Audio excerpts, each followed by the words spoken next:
మోసం చేశాడంటూ ప్రముఖ నేతపై ఓ భర్త ఆరోపణ చేశాడు.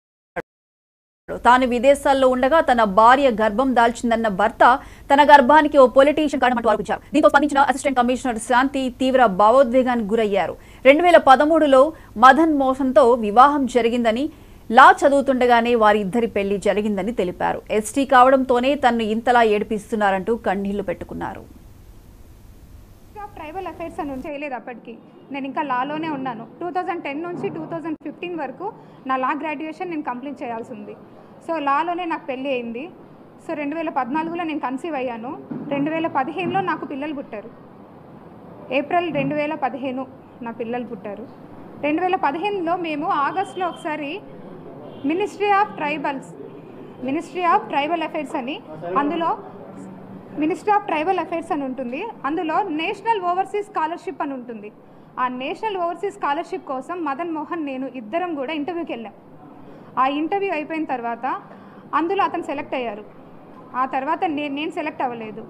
ఇండియన్ ఓవర్సీస్ స్కాలర్షిప్ ఎందుకంటే పూర్ పర్సన్స్కి మాత్రమే, ఎస్సీ ఎస్టీ ఎవరైతే ఉంటారో వాళ్ళకి మన స్టేట్ నుంచి, మన గవర్నమెంట్ నుంచి వేరే గవర్నమెంట్కి వెళ్ళడానికి, వేరే గవర్నమెంట్ మీన్స్ వేరే కంట్రీకి వెళ్ళడానికి ఇచ్చే ఇండియన్ గవర్నమెంట్ వాళ్ళ మీద కొన్ని కోట్లు ఖర్చు పెట్టి చదువుకోవడానికి బయటకు పంపిస్తుంది.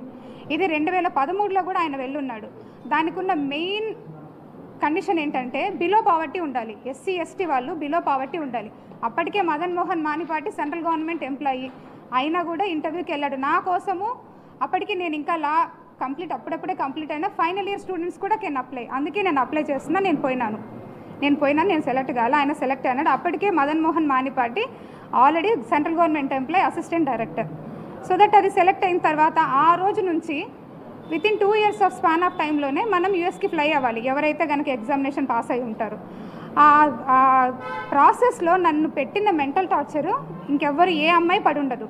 నేను చెప్తా ఉన్నా, భార్యగా నేను కాపురం చేశాను కాబట్టి నేను చెప్తా ఉన్నా. మీరెవ్వరు కూడా తెలియదు కాబట్టి మీరు కనీసం వినండి నా వైపు నుంచి.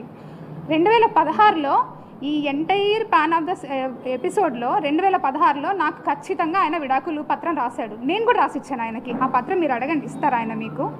2016లో మేము ట్రైబ్స్, నేను ఎస్టీ ఎరుకల, ఆయన కూడా ఎస్టీ ఎరుకల, మా ప్రకారంగా మేము రాసుకున్నాం. మా అమ్మ మా నాయన, ఆయనకంటే ఎవ్వరూ లేరు. వాళ్ళమ్మ ఉన్నారు కానీ ఆవిడ కొంచెము మెంటల్లీ సరిగా ఉండరు ఆవిడ. సో ఆయనకంటే ఎవరు లేరు. వాళ్ళ చుట్టాలు ఉన్నారేమో ఆయన అడగండి. నా ఇంటికి ఏ రోజు ఎన్నడూ రాలే, కానీ నా పెళ్ళి మాత్రం పెద్దలకి అందరూ వచ్చి చేస్తున్నారు.